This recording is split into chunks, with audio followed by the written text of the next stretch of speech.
ආයිබෝන් දුවේ පුතේ ගුරුගෙදර අධ්‍යාපන වැඩසටහන් මාලාවේ තවත් එක් ක්‍රියාකාරකමක් හා සම්බන්ධ වන සොඳුරු හෝරාවක ඔබ අප සම්බන්ධ වෙන්න.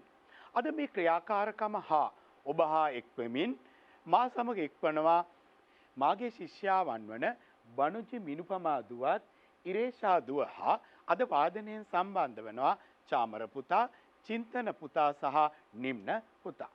අපි අද මේ ක්‍රියාකාරකම සෞන්දර්යාත්මක ලෙස අත්විඳීම සඳහා අපි මේ ක්‍රියාකාරකම ආරම්භයේදී සොඳුරු නිර්මාණාත්මක ක්‍රියාකාරකමක අත්දැකීමකට ඔබ සමීප කිරීමටයි සූදානම් වෙන්නේ. මේ සොඳුරු නිර්මාණාත්මක ක්‍රියාකාරකම ඔබ අත්විඳීමෙන් ලබන්නා වූ ආනන්දයත් සමග අපගේ ඉගෙනුම් ක්‍රියාවලිය ඉදිරියට ගෙන යමු.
අපූරු නිර්මාණ ක්‍රියාවලියක් හා එක්වෙමින් ඔබ ලැබූ අත්දැකීම තව දුරටත් ඉගෙනුම් අත්දැකීමක් බවට පත් කර ගැනීමට ප්‍රථමයෙන් ඔබ මේ ක්‍රියාකාරකමෙන් ලබන්නා වූ ඉලක්කයන් පිළිබඳ හඳුනා ගැනීම වැදගත් වෙනවා.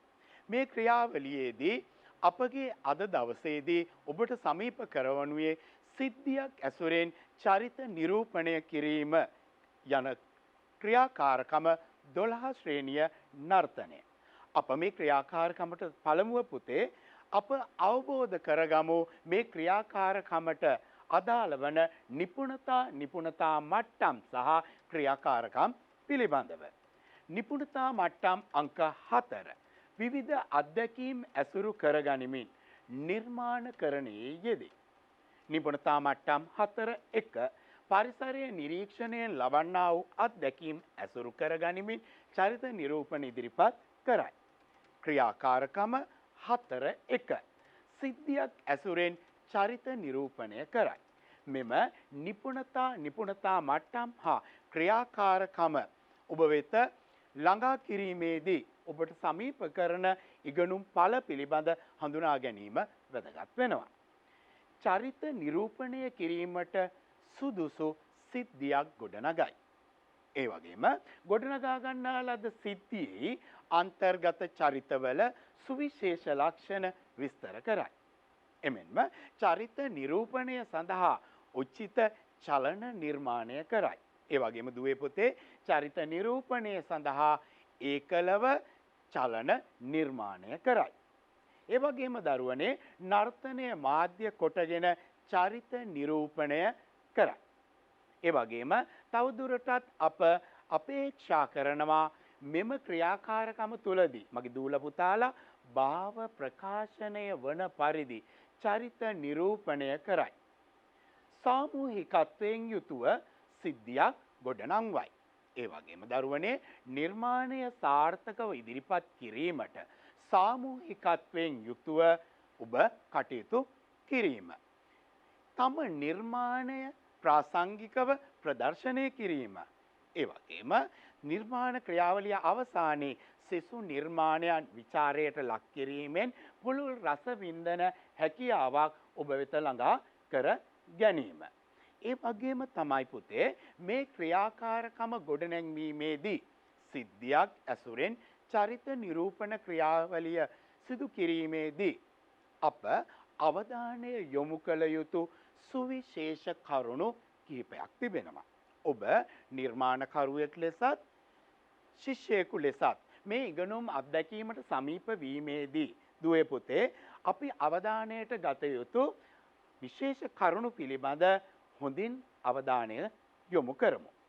පළමුවෙනින්ම මේ නිර්මාණාත්මක ක්‍රියාවලියේදී දරුවනේ සිද්ධියක් ඇසුරෙන් චරිත නිර්මාණය කිරීම සඳහා නිර්මාණාත්මකව ගොඩනගාගත් සිදුවීමක් ඔබට අවශ්‍යම වෙනවා.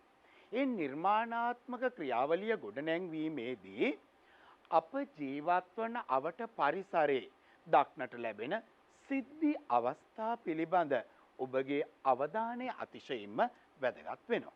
ඒ වගේම තමයි ඔබගේ අවධානය ඒ නිර්මාණ ක්‍රියාවලිය ගොඩනැංවීමේදී ඒ සිදුවීම් වලට යොමු කිරීම විශේෂයෙන් වැදගත් වෙනවා. ඒ වගේම තමයි දරුවනේ පාරිසරික සිද්ධි අවස්ථාවලදී පාරිසරික වස්තුන්ගේ සතුන්ගේ මිනිසුන්ගේ හැසිරීම් රටාවල ඇතිවන්නා වූ වෙනස්කම් අධ්‍යයනය කිරීමෙන් ඔබට එම සිද්ධිය නැවත නැවත ප්‍රතිසංවිධානය කරමින් ගොඩනගා ගැනීමේ හැකියාව උදා වෙනවා. එමෙන්ම ඔබ විසින් සිද්ධියක් ඇසුරෙන් චරිත නිර්මාණය කිරීමක් සිදු කරනවා නම් දරුවනේ අපට පුළුවන් තවත් මානයකට ගමන් කරන්න.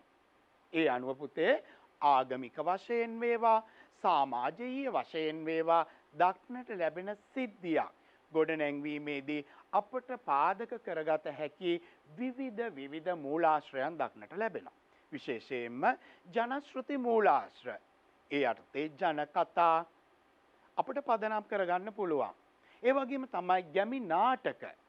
ඒ වගේම දරුවනේ ජාතක කතාවල ඇතුළත් සංසිද්ධීන්. එමෙන්ම සමාජීය ජීවිතයේදී අප ගත කරන සමාජය තුල සිදුවන්නා වූ යම් සංසිද්ධීන් පදනම් කොටගෙන අපට මේ සිද්ධිය ගොඩනගා ගැනීමට හැකියාව ලැබෙනවා. ක්‍රියාකාරකම තවදුරටත් ඔබගේ ඵලදායී ඉගෙනුමක් බවට පත් කිරීමට නිදසුනක් ඔබට සපයනවා.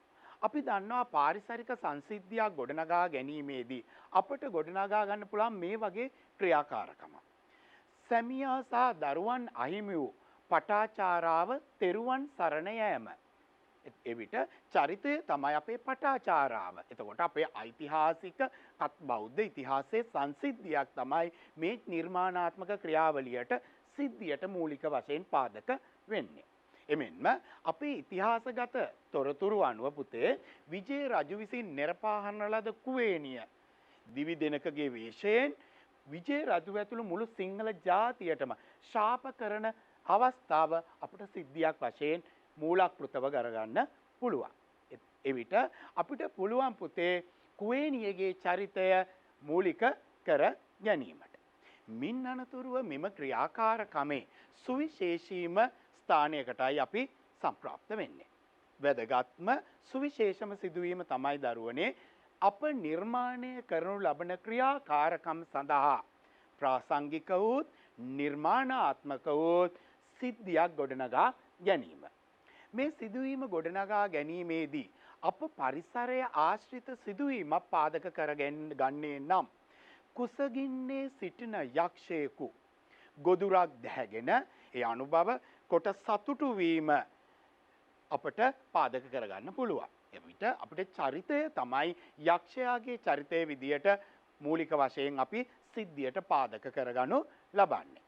දයාබර දුවේ පුතේ මේ සිදුවීම අප සිදුවීමක් විදියට පෙළගස්වීමේදී අප මේ සිදුවීම මුල අග මැද සහ සම්බන්ධතාවය ගොඩ නැගෙන පරිද්දෙන් සහ සම්බන්ධය ගොඩනගා ගැනීම අතිශයින් වැදගත් වෙනවා. මොකද ඔබ කරනු ලබන ක්‍රියාකාරකමේ අවසන් ඵලය ප්‍රදර්ශනය වීමට ඉගෙනුම් ඵලයේ ප්‍රාසංගික බව අත්විඳීමට නම් ඔබ ගොඩනගන ක්‍රියාකාරකම අනුපිළිවෙලින් ගොඩනැංවීම අතිශයින් වැදගත් වෙනවා. එහිදී පුතේ සිදුවීම් මැනවින් පෙළ ගැස්වීම, ඒ සිදුවීම් තුළ යම්කිසි රිද්මයක් පවත්වා ගැනීම, ක්‍රමික විකාශනයක් තුළින් උච්ච ස්ථානයක් කරා ගමන් කිරීම අතිශයින් වැදගත් වෙනවා. අප දන්නවා අප දැන් ගොඩනැගීමට අපේක්ෂිත සිදුවීම. සිදුවීමේ ප්‍රථම පියවර විදියට කුසගින්නේ සිටින යක්ෂයෙකු නින්දෙන් අවදි වීම. ඒ යක්ෂයා තමන්ගේ කුසගින්න හේතුවෙන් ආහාර පාන සොයා වනය පීරාගෙන වනය තුල හැසිරීම.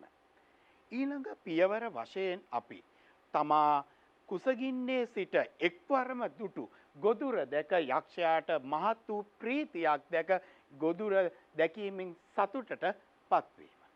අවසානයේ පුතේ ගොදුර දැහැගෙන ගොදුර අනුභව කිරීමෙන් යක්ෂයා සතුටට පත්ව පිටත්ව යෑම. මේ ආකාරයටයි අපට මේ සිදුවීම් එකින් එක මුල අග සම්බන්ධතාවය සහිතව පෙළ ගැස්වීම සිදු කරන්න පුළුවන් වෙන්නේ. එමෙන්ම පුතේ මේ ක්‍රියාවලිය තුලදී නර්තන මාධ්‍යයෙන් සිද්ධි ගොඩනැංවීමේදී අප නර්තන මාධ්‍යයෙන් ඉදිරිපත් කරනු ලබන සිද්ධියට අදාළ සුවිශේෂ චරිත තෝරා ගැනීමට විශේෂයෙන්ම අවධානය යොමු කරන්න ඕන. මොකද අප දකින්න පරිසරය තුල සිටින සියලුම චරිත අපිට හමු වන සියලුම චරිත අපගේ නර්තන මාධ්‍යයෙන් ඉදිරිපත් කිරීමට ගෝචර නොවන නිසා. ඒ නිසා දරුවනේ ඔබගේ අවධානය වඩා වැදගත් වෙනවා සුදුසු චරිත තෝරා බේරා ගැනීම සඳහා. ඒ අනුව දයාවර දුවේ පුතේ අප මේ සිද්ධියක් ඇසුරෙන් චරිත නිරූපණය කිරීමේදී ප්‍රධාන වශයෙන් මනුෂ්‍ය චරිත, සත්ව චරිත වශයෙන් චරිත වර්ගීකරණය සිදු කරගනු ලබනවා. ඒ අනුව අපි තෝරාගත් මනුෂ්‍ය චරිතවල චරිත ස්වභාවය අනුව, ඔවුන්ගේ හැසිරීම් රටාවන් අනුව, ඔවුන්ගේ ජීවන ඇවතුම් පැවතුම් මත අපි චරිත වර්ග කරනවා ළමා චරිත, තරුණ චරිත, මහලු චරිත ආදී වශයෙන්. ඒ වගේම පුතේ පරාජිත චරිත, ජයග්‍රාහී චරිත විදිහට අපිට වර්ග කරන්න පුළුවන්. ඒ වගේම තමයි පෞරුෂ ලක්ෂණ පදනම් කරගත්තොත් දුර්වල චරිත, නිවට චරිත, තේජවන්ත චරිත විදිහට අපිට චරිත ගොඩනගා ගැනීමේ හැකියාව තිබෙනවා. එමෙන්ම චරිතවල තියෙනා වූ බාහිර ලක්ෂණ සහ ඔවුන්ගේ චරිතවල පවත්නා වූ ගති ලක්ෂණ පදනම් කර ස්ත්‍රී චරිත, පුරුෂ චරිත වශයෙන් චරිත වර්ග කර ගැනීමට හැකියාව ලැබෙනවා. එමෙන්ම දුවේ පුතේ මිනිස් චරිත වර්ග කරා සේම අපේ සිද්ධි ඇසුරෙන් චරිත නිර්මාණයේදී අපට සත්ව චරිත ඇසුරු කරගන්න පුළුවන්. මොකද අපි ජීවත් වන මේ පරිසරයේ මිනිසුන් පමණක් නෙවෙයි ගහකොළ, සතා, සිව්පාවන් චරිත විදියට අපේ ජීවිතවලට සම්බන්ධ වන නිසා. නමුත් අප මේ ක්‍රියාකාරකමේදී අපට හමු වන සත්ව චරිත අපි වර්ගීකරණය කරනවා පක්ෂී. පක්ෂීන් යටතේ පුතේ නර්තන මාධ්‍යයට උචිත පක්ෂීන් පමණයි අපි නර්තන මාධ්‍යයට ඇසුරු කරගනු ලබන්නේ. ඒ අනුව උකුස්සා, මොනරා වැනි චරිතයක් අපිට මේ ක්‍රියාකාරකමට වඩාත් උචිත වෙනවා. ඒ වගේම තමයි සිව්පාවන්ගේ චරිත. සිව්පා චරිත විදියට ගත්තොත් පුතේ වඳුරාගේ චරිතය, මුවාගේ චරිතය වැනි චරිත අපිට ගන්න පුළුවන්. එමෙන්ම උරගයන් අභියෝගයක් චරිතයක් විදියට නිර්මාණය කිරීමේදී, සිද්ධියක් ගොඩනැගීමේදී විශේෂයෙන්ම අපිට අභියෝගයක් වෙනවා උරග චරිතයක් කෙසේද අපි හසුරුවා ගන්නෙ. ඒ වගේ අවස්ථාවකදී පුතේ අපිට වඩා වැදගත් වෙනවා නාගයෙක්ගේ චරිතයක් නර්තන මාධ්‍යයෙන් සිද්ධි නිරූපණයට ඇසුරු කර ගැනීම. ඒ වගේම තමයි පුතේ කාල්පනික චරිත. අපි මිත්‍යා චරිත විදියට හඳුන්වන අපිට ඇසූ පිරු අවබෝධයක් නැති අපි කාල්පනික වශයෙන් අඳුනාගත් යම් මනක්කල්පිත මිත්‍යා චරිත. විශේෂයෙන්ම කිඳුරාගේ චරිතය, ඒ වගේම මකරාගේ වගේ චරිත අපිට සත්ව චරිත විදියට චරිත නිරූපණ ක්‍රියාවලියේදී අපට පදනම් කරගන්න පුළුවන්. මම හිතනවා පුතේ ඔබට දැන් සිද්ධියක් ගොඩනගා ගැනීම පිළිබඳ පූර්ණ අවබෝධයක් පවතිනවා. ඒ සිද්ධිය සඳහා චරිත තෝරා ගැනීමේදී මගේ පුතාලට සුදුසු යෝග්‍ය චරිතයක් කෙසේ තෝරා ගන්නේද යන්න පිළිබඳ පුළුල් අවබෝධයක් ලැබෙන්න ඇති කියලා. මින් අනතුරුව අපේ ක්‍රියාකාරකම තවදුරටත් අපි ඉදිරියට ගෙනියමින් අපි ඊළඟට අපි අධ්‍යයනය කරලා බලමු පුතේ සිද්ධියක් ඇසුරෙන් චරිත නිරූපණයේදී අප විසින් අවධානයට ගත යුතු කරුණු කාරණා මොනවද කියලා. පළමුව කාරණේ විදියට පුතේ අදාළ චරිතයේ විකාශනය වන පරිද්දෙන් ගොඩනගාගත් කෙටි සිදුවීමක්. කෙටි සිදුවීමක් ඒක අපි විශේෂයෙන්ම මතක් කරන්න ඕන. කෙටි සිදුවීමක් මේ ක්‍රියාවලියට ඇතුළත් වීම අතිශයින්ම වැදගත් වෙනවා. ඒ වගේම තමයි දරුවනේ නිරීක්ෂණය හා ජීවන අත්දැකීම් පදනම් කරගෙන ගොඩනගාගත් උචිත චලන පද්ධතියක් අපි තුල තියෙන්න ඕන. නිරීක්ෂණයෙන් ජීවන අත්දැකීම් අප ජීවත් වන පරිසරය අධ්‍යයනය කරලා අපේ ජීවිත හා බැඳි ජීවන අත්දැකීම් වලින් පදනම් කරගත් උචිත චලන පද්ධතියක් අපට මේ ක්‍රියාවලියට වැදගත් වෙනවා. දැන් අපි බලමු මේ ක්‍රියාවලිය ගොඩනැංවීමේදී පුතේ අපි උචිත චලන කවර ආකාරයකින් නිර්මාණය කරගත යුතුද කියලා. විශේෂයෙන් මේ ක්‍රියාකාරකමේදී ඔබ මතක තබා ගත යුතු වැදගත්ම දේ තමයි පුතේ නර්තනය මාධ්‍ය වීම. එසේනම් නර්තනයේ ප්‍රධාන මාධ්‍ය චලනය. මේ චලනය නිර්මාණය කරගන්නකොට මේ චලනයේ ප්‍රකාශනය මතු කිරීමට භාවාත්මක ගති ලක්ෂණ මතු කිරීමට ඔබට සිදු වෙනවා චලනය කෙරෙහි බලපාන්නා වූ යම් යම් සාධක පාලනය කරන්න. චලනය කෙරෙහි බලපාන්නා වූ සාධක ලෙස කාලය, දුර, වේගය, ශක්තිය. කාලය, දුර, වේගය, ශක්තිය කියන නිර්ණායකයන් එහෙම නැත්නම් සාධකයන් පාලනය කිරීම අත්‍යවශ්‍ය වෙනවා. චලනයක ගුණය, චලනයක භාවය, චලනයෙන් මතු කරන්නා වූ යම් රසයක් වේද ඒ රසය ඉස්මතු වන්නට නම් පුතේ කාලය, දුර, වේගය, ශක්තිය කියන සාධක හතර පාලනය විය යුතුමයි. දැන් මේ ක්‍රියාකාරකමේදී මගේ පුතාලට මම උත්සාහ කරනවා මේ සාධක හතර පදනම් කරගෙන කොහොමද චලනයක ගති ස්වභාවය, ප්‍රකාශනමය ලක්ෂණ සකස් වෙන්න කියලා.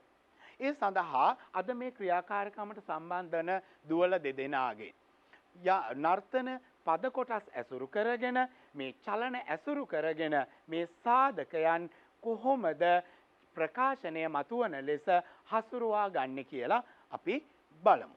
අපි ඉරේෂා දුවට කියමු චලනය ප්‍රකාශනය මතුවන පරිද්දෙන් කෙසේද මේ සාධක පාලනය කරලා ප්‍රකාශනය ඉස්මතු කරන්නේ කියලා.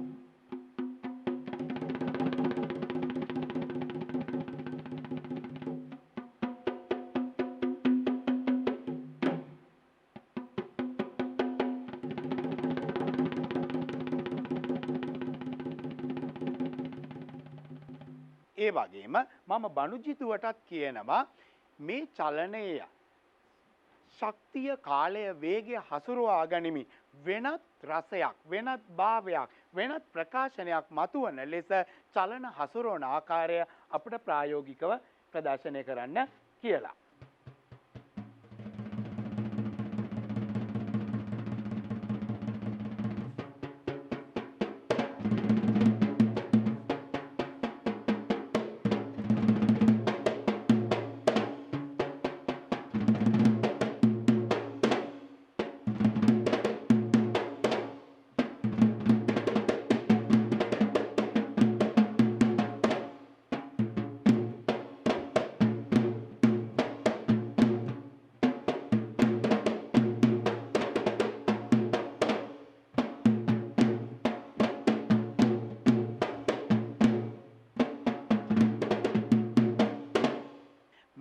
අනතුරුව අපි අවධානය යොමු කළ යුතු වැදගත්ම කාරණය තමයි පුතේ අපි අවකාශය භාවිත කරමින් මේ අවකාශය තුල අපගේ නර්තන මාධ්‍ය කවර ලෙසකින් භාවිත කරනවද කියන එක.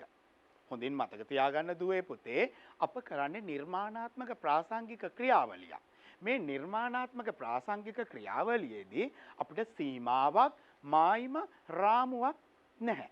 එතකොට කලාකරුවාට නිර්මාණකරුවාට ඕනෑම ආකාරයක නිදහසෙන් තමන්ගේ නිර්මාණය ගොඩනැගීමේ හැකියාව තියෙනවා. එය ශිල්පියාගේ ශිල්පීය ශක්්‍යතාව කුසලතාව සහ පරිචය මතයි තීරණය වෙන්නේ. ඒ අනුව දුවේ පුතේ අපි නිර්මාණ ක්‍රියාවලියේදී මෙම සිද්ධිය ගොඩනැගීමට නර්තනය භාවිතා කරන ආකාරය අනුව අපිට විවිධ නර්තන ශෛලීන් විවිධ නර්තන සම්ප්‍රදායන් පුතේ ඇසුරු කර ගැනීමට හැකියාව ලැබෙනවා.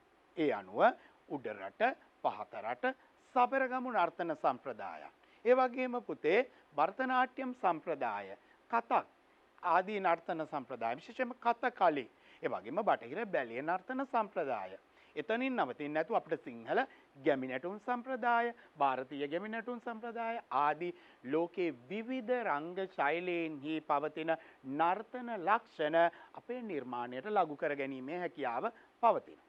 හැබැයි ඔබ නිර්මාණකරුවෙක් වශයෙන් අවධානය යොමු කළ යුතු වැදගත්ම කාරණය තමයි පුතේ ඔබ එකතු කරගනු ලබන ඔබ උකහා ගනු ලබන කවර නර්තන සම්ප්‍රදායක කවර නර්තන ලක්ෂණයක් වුවත් චරිත අවස්ථා සිදුවීම් චරිත අවස්ථා සිදුවීම් වලට ගෝචර වන පරිද්දෙන් ගැළපෙන පරිද්දෙන් අවස්ථා චරිත ස්මතු වන පරිද්දෙන් ගලපා ගැනීම වඩා වැදගත් වෙනවා.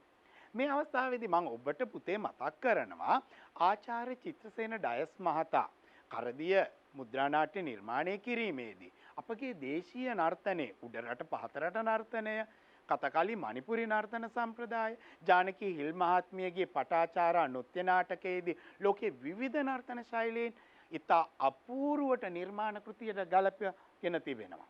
ඒ ආකාරයෙන් මගේ දුවල පුතාලට විවිධ නර්තන සම්ප්‍රදායන්ගේ නර්තන ලක්ෂණ මෙම නිර්මාණයට මුසු කර ගැනීමට හැකියාව ලැබෙනවා. එමෙන්ම දරුවනේ මේ නිර්මාණ ක්‍රියාවලිය ඔබ ඉදිරිපත් කිරීමේදී ඔබ විශේෂයෙන් අවධානය කළ යුතු කරුණු කිහිපයක් තිබෙනවා.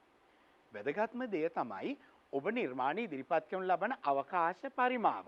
නොඑසේනම් ඔබ කියන්නේ අවකාශ සීමාව. මේ අවකාශ සීමාව ඵලදායී ලෙස නිර්මාණ ක්‍රියාවලියට ගලපා ගැනීම ඔබගේ වගකීමක්. එමෙන්ම ඔබ හොඳින් මතක තබා ගත යුතු කරුණ තමයි ඔබ මේ නිර්මාණය කිරීමේදී ඔබ තනි නිර්මාණකරුවා නම් සමස්ත අවකාශයම ඔබගේ පුද්ගල අවකාශය බවට පත් වෙනවා. ඒ විට මේ අවකාශයේ දිසා තල සම්බන්ධතා පවත්වා ගනිමින් අර්ථවත් ලෙසත් නිර්මාණාත්මක ලෙසත් මේ අවකාශය ඔබ භාවිතා කළ යුතු වෙනවා. දැන් අප ඔබ වෙත සමීප කරනවා දුවේ පුතේ මේ අවකාශය භාවිත කරමින් චරිත අවස්ථා ස්මතු වන ලෙස නර්තනය කවර ලෙසකින් මේ නිර්මාණයකට අපි ගොනු කරගන්නවද කියලා.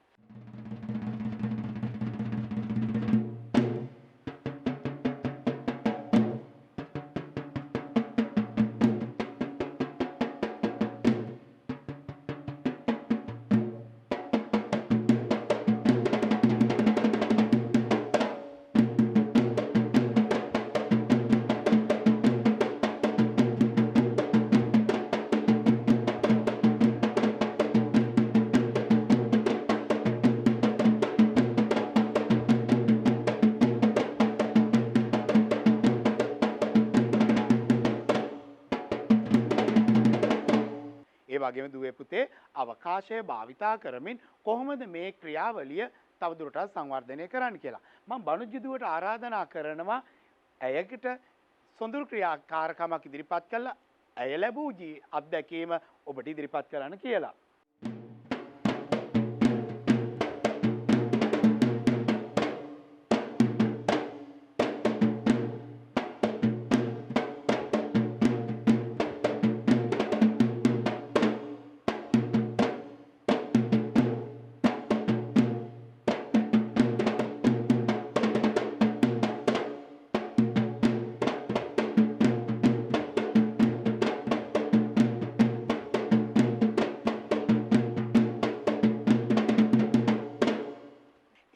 දුවේ පුතේ මේ නිර්මාණ ක්‍රියාවලියේදී ඔබ විසින් අවධානය කළ යුතු සුවිශේෂී වැදගත්ම අවස්ථාවක් තමයි ඔබට මම පැහැදිලි කරන්න උත්සාහ කරන්නේ. පුතේ චලනයට අර්ථයක්, චලනයට රසයක්, චලනයට ප්‍රකාශනයක් එකතු වන්න නම් චලනයට භාවය එකතු වේ යුතුමයි. භාවය එකතු වූ කල තමයි චලනයක සජීවී බව සහ පුතේ විශ්වසනීය බවක් ගොඩ නැගෙන්නේ. ඒ ක්‍රියාවලිය සඳහා ඔබට සාත්වික අභිනය පුළුල් ලෙස භාවිතයට ගැනීමට සිදු වෙනවා. ඔබ හොඳින් මතක තබා ගත යුතුයි ඔබේ මුහුණින් මතු කරන්නා වූ විවිධ සියුම් භාවයන් ඔබගේ චරිත නිරූපණයේ තීව්‍ර බව ප්‍රකාශනය තවදුරටත් තීව්‍ර කරන බව. විවිධ අවස්ථා ෂණිකව මාරු වෙමින් විවිධ සිදුවීම් චරිත අවස්ථාවන්ට මාරු වන විට ඒ මතු කරන්නා වූ අවස්ථාවන්ගේ තීව්‍රභාවය සාත්වික අභිනයෙන් සාත්වික භාවයන් මගින් ප්‍රකාශ කිරීමේ හැකියාව කුසලතාව ඔබ තුළ තිබිය යුතුමයි. එසේ ප්‍රකාශ කිරීම තුළින් තමයි දරුවනේ ඔබ කරනු ලබන ක්‍රියාකාරකම තුළ සාරවත් බවක් ප්‍රාසංගික බවක් සජීවී බවක් එකතු වෙන්නේ. ඒ අනුව බය ශෝකය දුක ආදී භාවයන් ෂණිකව ඔබගේ චරිතය තුළින් ඉදිරිපත් කිරීමේ හැකියාව ඔබ තුළ තිබේ නම් ඒ නිර්මාණය සාර්ථකත්වයට ඉවහල් වෙනවා. මම ඔබට කුඩා ක්‍රියාකාරකමක් කියා දෙන්නම් ඔබගේ මුහුණ තුළින් භාවයන් ප්‍රකාශනය පිළිබඳ නිපුණතාවයන් කුසලතාවන් වර්ධනය කර ගැනීමට. ඔබ ඔබගේ කැඩපත ඉදිරියේදී ඔබ විසින් මනක් කල්පිතව සිතාගත් සිද්ධි දාමයකට මනසින් එකතු වන්න. ඒ එකතු වන සිද්ධි දාමයත් සමග පුතේ ඔබ ඔබේ මුහුණෙන් මතු කරන්නා වූ භාවයන් කැඩපත තුළින් නරඹන්න. ඒ නැරඹීම තුළින් ඔබටම දැනෙනවා ඔබගේ භාව ප්‍රකාශනය කවර ලෙසකට තීව්‍ර වන්නේද එසේ නැත්නම් ප්‍රකාශනයෙන් ඔබ භාව ප්‍රකාශනයෙන් දුර්වලද කියන එක. විශේෂයෙන් අපි දන්නවා මේ කැඩපතක් දෙස බලා සිටීමෙන්ම පමණක් භාවයක් නිරූපණය වන්නේ නැහැ. අපගේ ශරීරයට යම් කිසි ආකාරයක චරිතයක් අපි ආරෝපණය කරගන්නවා. සමාරෝපය කරගන්නවා. ඒ වගේම තමයි අපි නර්තකයන් විදියට යම් භාවයක් යම් කිසි චලනයක් එක් කරගනිමින් පුතේ මේ භාව එකතු කරනවා. අපි බලමු අපට අපගේ නිවසේ කැඩපත තුලින් කෙසේද මේ විවිධ භාවයන් නිරූපණය කිරීමට අපි පරිචය ලබා ගන්න කියලා. මම අපේ බෙර වාදනය කරනු ලබන පුතාලට කියා සිටිනවා මදක් මට උදව් වන්න කියලා මේ නිරූපණ කාර්යයේදී යම් යම් භාවයන් අපි කවර ලෙසකින්ද ඉදිරිපත් කරන්නේ කියලා.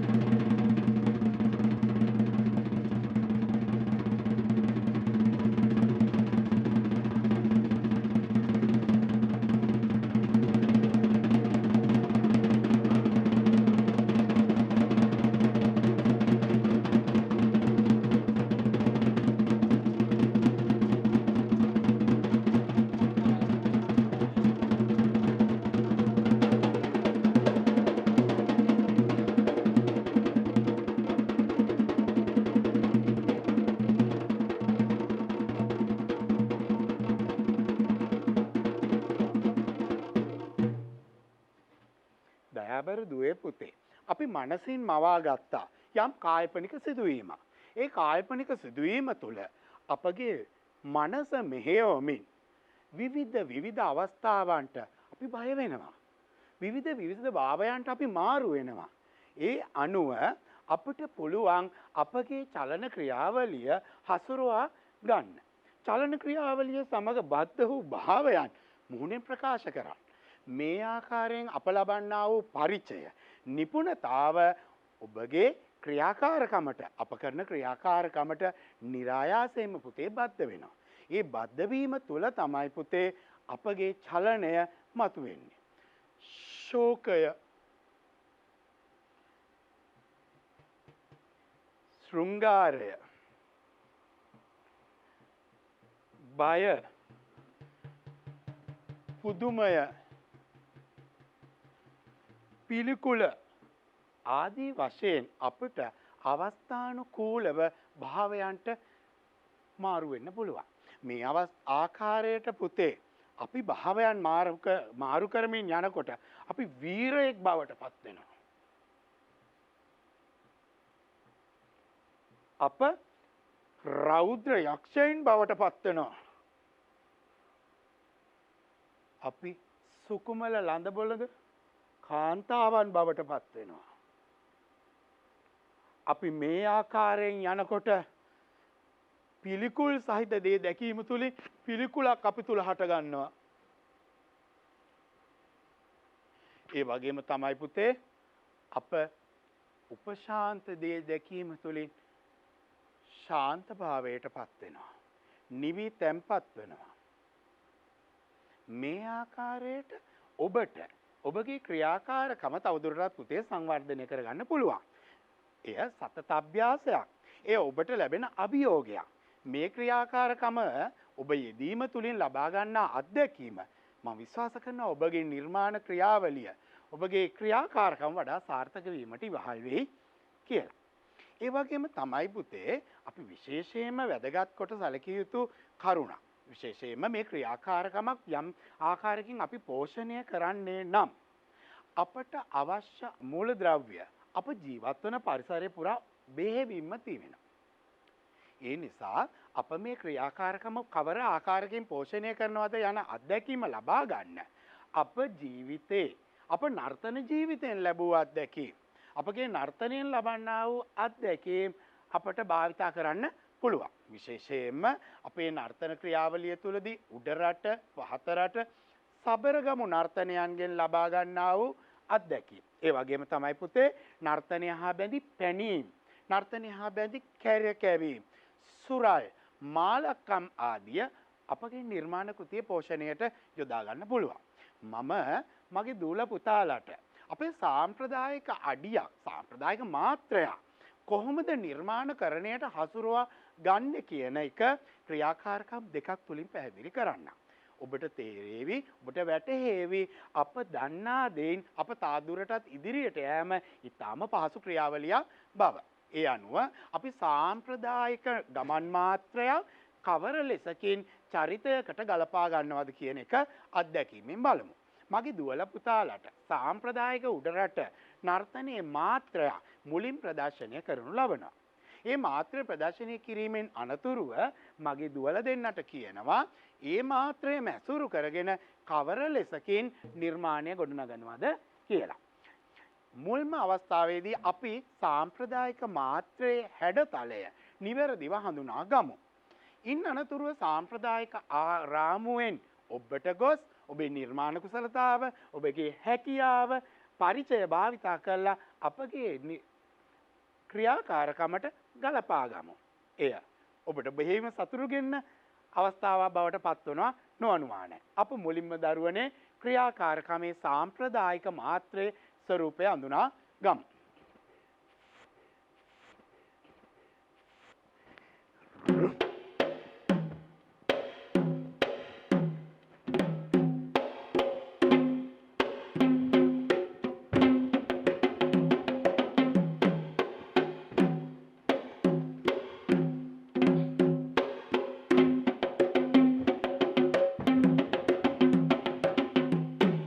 අප මේ කරපු මාත්‍රය අපගේ මේ අලංකාර මාත්‍රය මම ඉරේෂදුවට කියනවා මේ නිර්මාණ ක්‍රියාවලියක් බවට පත් කරලා මේ ක්‍රියාකාරකමේ අවස්ථාව බවට පත් කරන්න කියලා.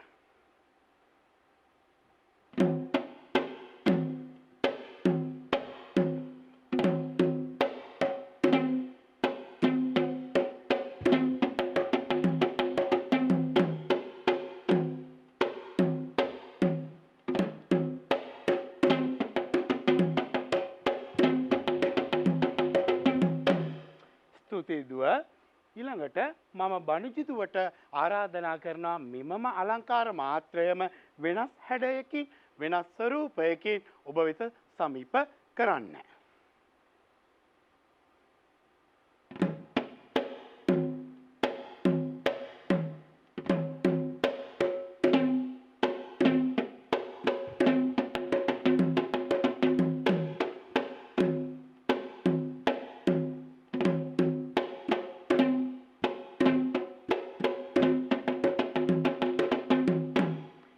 මම තව එක් අවස්ථාවක් පුතේ ඔබට සමීප කරනවා.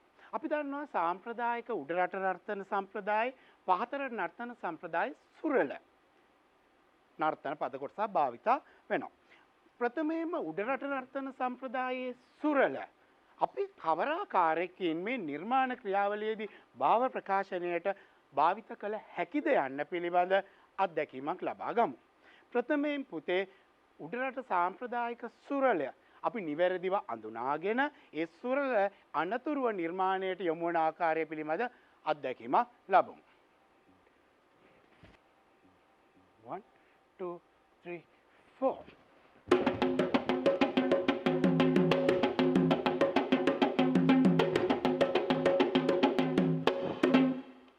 උඩරට සම්ප්‍රදායේ සුරල මගේ පුතාලා දැන් අත්විඳා. ඒ සුරලේ තියෙනා වූ ගති ලක්ෂණ තවදුරටත් නිර්මාණාත්මක අත්දැකීමක් බවට පත් කරමින් ඔබගේ ක්‍රියාවලියට බද්ධ කරන්නයි දැන් අප සූදානම් වෙන්නේ.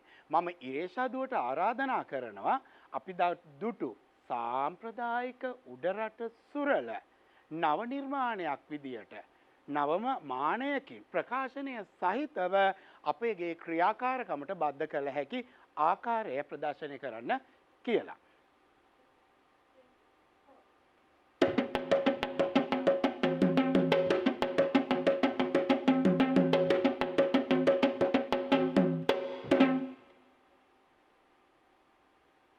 ස්තුතියි දුව. ඒ වගේම තමයි අපි උඩරට සුරලින් පහතරට සුරලට පහතරට සුරලේ නිර්මාණාත්මක ලක්ෂණ අඳුනා ගැනීමටයි අප සූදානම් වෙන්නේ. මම බණුජිතුවට ආරාධනා කරනවා සාම්ප්‍රදායික පහතරට සුරලේ ඇසුරෙන්ම නිර්මාණයට අවශ්‍ය නිර්මාණාත්මක ගුණයක් එකතු කරන්න කියලා. ගුන්දත් ගොහිති ගදිරිකිට ගත ගත ගුන්දත් ගොහිති ගදිරිකිට ගත ගුන්දත් ගොහිති ගදිරිකිට ගත ගත ගහිති ගතම්. මෙම සුරල ඔබට බණුජිතුව විසින් ඉතා නිර්මාණාත්මකව දැන් ඉදිරිපත් කරනවා ඇති.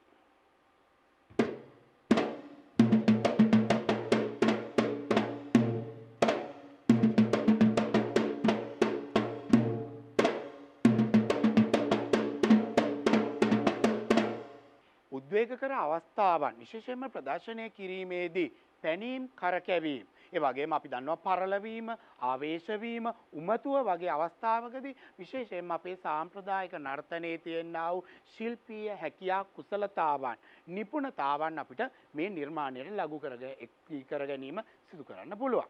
ඒ වගේම තමයි විශේෂයෙන්ම අපි අවධානය කළ යුතු වැදගත්ම දේ මේ සඳහා අප විසින් මුහුසු කර ගන්නා වූ වාදනය. ඒ සඳහා අවස්ථාවන් චරිත සිදුවීම් ප්‍රබලව ඉස්මතු වන පරිද්දෙන් වාදනය යොදා ගන්න පුළුවන්.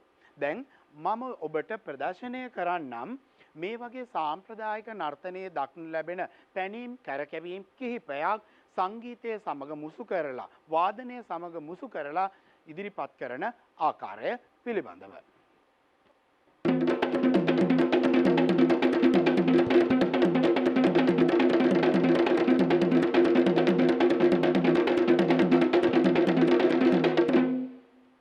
ඒ වගේම පහතරට නර්තනයේ බඳ ගැසීම අපට බලවන්න පුළුවන් නිර්මාණයකට කවර ආකාරයෙන් ගලපා ගන්න හැකියාවද කියලා. මම බණුජිතුවට ආරාධනා කරනවා බඳ ගැසීම අවස්ථාව ඔබට ඉදිරිපත් කරන්න කියලා.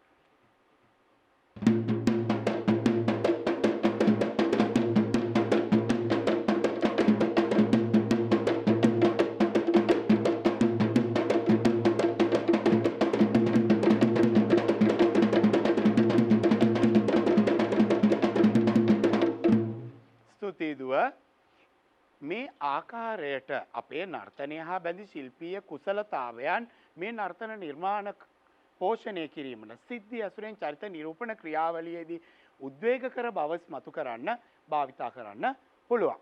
ඒ වගේම තමයි දරුවනේ සංගීතයේ මුසු වීම. අපි කියනවා අපි බෙර වර්ග විවිධ වාද්‍ය භාණ්ඩ භාවිතා කරනවා. අපි බලමු මෙම සංගීතය කවර ආකාරයකින් මුසු කරලා භාව ප්‍රකාශනය කිරීමට මේ නිර්මාණ ක්‍රියාවලියේදී හැකියාව ලැබෙනවද කියලා.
ආකාරයට අපගේ චලනයට සංගීතය රිද්මය මුසු කරමින් අපූරු ලෙස අපූරු නර්තන රූපයක් මුසු කර ගැනීමට මේ ක්‍රියාකාරකමේදී ඔබට හැකියාව ලැබෙනවා.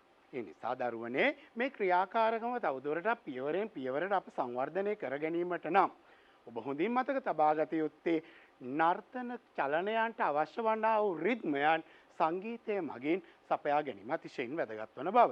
අද මේ ක්‍රියාකාරකම තුලින් ඔබ ලබාගත් සියලු ඉගෙනුම් අත්දැකීම් ඇසුරු කරගෙන නිර්මාණයක් ගොඩනගලා සිද්ධියක් යොදාගෙන චරිත නිරූපණය කරමින් අවස්ථා නිරූපණයක් සිද්ධි නිරූපණයක් ඉදිරිපත් කරන්න කියලා මම ආරාධනා කරනවා.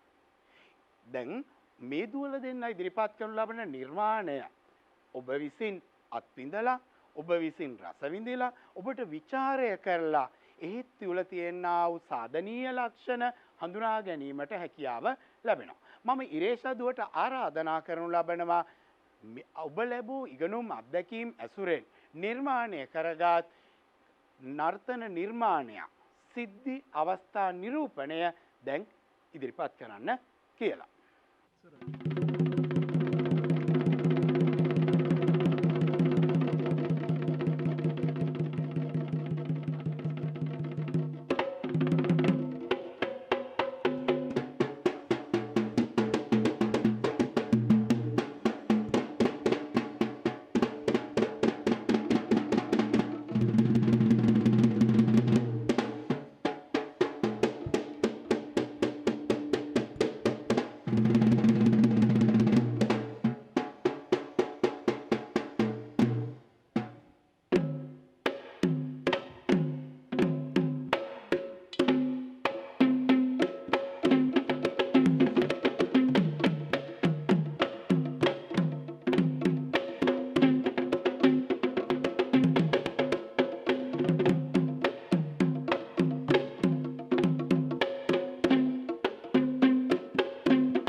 දුව ඒ වගේම මම බණුජි දුවටත් ආරාධනා කරනවා ඒ වගේම අපේ සාම්ප්‍රදායික නර්තනයේ හැඩතල ඇසුරු කරගෙන අමුද්‍රව්‍ය ඇසුරු කරගෙන නිර්මාණය ගොඩනගන්න කියලා. හැබැයි මම බණුජි දුවට අභියෝගයක් ඉදිරි කරනවා. ඒ අභියෝගය තමයි අපේ සාම්ප්‍රදායික නර්තනය තුළ තියෙනා වූ යම් යම් චරිත යම් යම් සුවිශේෂ භූමිකා ඒ සුවිශේෂ භූමිකාවක් ඇසුරු කරගෙන ඇයගේ නිරූපණ ක්‍රියාවලිය සිද්ධිය විකාශනය කරන්න කියලා. අපි බලමු ඇය කවරාකාරයකින් අපේ සාම්ප්‍රදායික මෙවලම් සාම්ප්‍රදායික නර්තනයේ අමුද්‍රව්‍ය මේ නිර්මාණයට ගොනු කරගෙන ප්‍රාසංගිකව ඉදිරිපත් කරනවද කියන එක.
ස්තුතියි බණුජිදුව. ඊටාම නිර්මාණාත්මක ඉදිරිපත් කිරීමක් ඔබ ඉදිරිපත් කරා. දැන් මේ නිර්මාණ ක්‍රියාවලීන් දෙකම අත්විදීම තුළින් මම දන්නවා මගේ දුවලා පුතාලට මේ ඔබ මහා මෙරක්සේ ඔබ අභියෝගයක්සේ ඔබ ඉදිරියේ තිබුණු නිර්මාණයක් ගොඩනැගීම චරිත ඇසුරු කරගෙන සිද්ධියක් ගොඩනැගීම කියන ක්‍රියාවලිය ඊටාම සරල පහසු. ඒ වගේම වින්දනීය අත්දැකීමක් බවට පත් වුණු බව.